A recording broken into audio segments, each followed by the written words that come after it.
All right, so your living ethics. Your living ethics assignment. Your first assignment was to act like an egotist for the day, or a couple days. Essentially, it was going to be all about you. You were going to demand things from people. You were going to be inconsiderate. You were going to act like a diva, or kind of the king of the world. And the point was to see how people would react. And one of your responses that you could use is simply say, well, I realize my happiness comes first. Or, I realized everybody's opinion is equal and I just want to make it about me. And so essentially you're acting like it's all about you. And you are seeing how people react. And what is interesting in the reactions that I got and in the discussion boards is that very few people that you interacted with accepted this behavior. In fact, I didn't see one post that accepted this behavior, and I want you to think about that.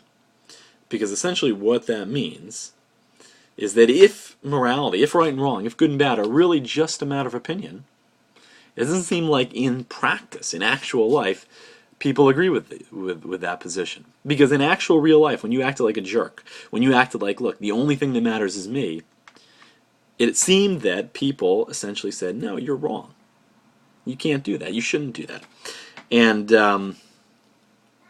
just some examples. So Shirley and Kelsey were both egotistic and rude to their boyfriends.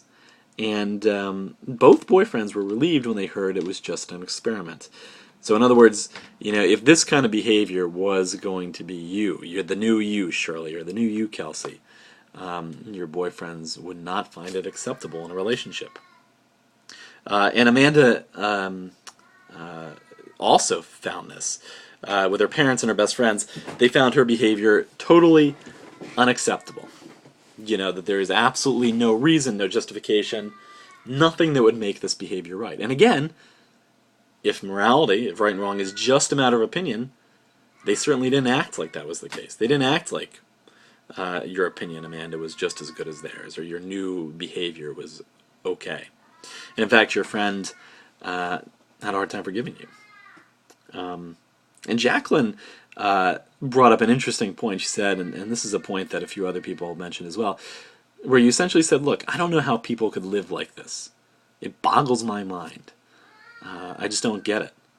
And again, that goes to the point that, look, if morality, if right and wrong really is just a matter of opinion, then why would you say you couldn't understand why people would live like this? It seems like you're saying this way of life, this form of behavior, is a type of behavior that no one should live. So now there's another issue, another theme that I think is worth bringing out. And Sarah Murray talked about how she didn't like how she felt. And this is a theme that's echoed in a number of your posts as well. And here's what I want you to think about. Is it wrong? Is this egotistic behavior wrong simply because it didn't feel good? Didn't make you happy? Wasn't you, didn't feel like you? Or is it wrong because it's simply fundamentally wrong, regardless of how you feel? Because if you say, look, it was wrong simply because it wasn't me, it didn't feel right, I didn't like how I felt, well then, right and wrong would again be based on feelings, a matter of opinion. And somebody else, a sociopath for example, might say, look, I don't care if I use people and screw people at all. It doesn't bother me, it doesn't make me feel bad. And so if it is wrong, regardless of how you feel, it seems like it's wrong because, essentially, the world is revolving around you, and you're not fulfilling your responsibility to others, you're hurting others. Paige, Jacqueline, and Leah all discussed how others were hurt by this behavior. And so that's where I'll kind of leave it like that. But I do want to say one thing about another post. Actually, two other posts. Daisy Cabrera. She talked about how, look, it was sort of interesting that people that would act like this, there must be something wrong with them. There must be something flawed. There must be something that, that's gone wrong in their backgrounds. She talked about these people being lonely.